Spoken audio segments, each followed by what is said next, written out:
সুপ্রিয় দর্শক মণ্ডলী, আমার ভালোবাসার শহর নড়াইল। আজ উপস্থিত হয়েছি সেই ভালোবাসার শহরে। আপনারা যে ভিডিওটি দেখছেন এটি কিন্তু বর্তমানে নড়াইলের নবনির্মিত রেল স্টেশন, যেটি কিন্তু খুব সুন্দর মনোরম পরিবেশে তৈরি হয়েছে। এটা কিন্তু নড়াইল থেকে একেবারে ঢাকা কানেক্টেড, যেখানে হচ্ছে আপনার পদ্মা সেতুর উপর দিয়ে কিন্তু এই ট্রেন ঢাকার উদ্দেশ্যে যায়। খুব কম সময়ে সহজেই কিন্তু ঢাকা যাওয়ার একটা মাধ্যম তৈরি হয়েছে।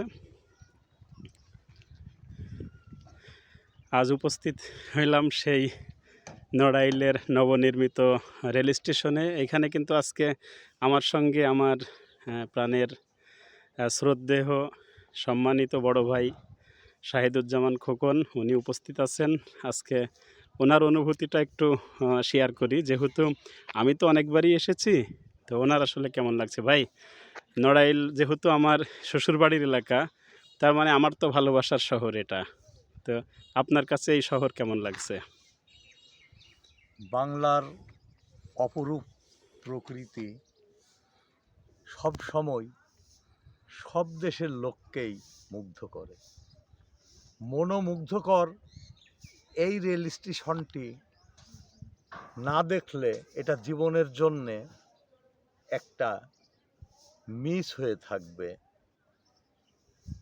আমার মনে হয় এই স্টেশনটা বাঙালি হিসাবে সকলের দেখতে আসা প্রয়োজন। এই স্টেশন থেকে মানুষ পদ্মা সেতু হয়ে ঢাকাতে যায় খুব অল্প সময়ে, এবং এই অঞ্চলের স্টেশনগুলা একেবারে নতুন হওয়াতে যা মনোমুগ্ধের বিষয়গুলা অত্যন্ত সুচারুভাবে জড়িয়ে আছে। এই স্টেশনের উপরটা না দেখা পর্যন্ত আপনারা বুঝতে পারবেন না। কিছুক্ষণের ভিতরেই সাংবাদিক হাশেম রাজ উপরের দৃশ্যগুলা আপনাদেরকে দেখাবে। অসংখ্য ধন্যবাদ আমার প্রিয় ভাইকে। নড়াইল আসলে প্রাকৃতিক পরিবেশেও যেমন মনোমুগ্ধকর, সেরকম কিন্তু বর্তমান যে রেল লাইন হয়েছে এটাও কিন্তু সেই প্রাকৃতিক পরিবেশের সৌন্দর্য আরও কিন্তু বাড়িয়ে তুলেছে।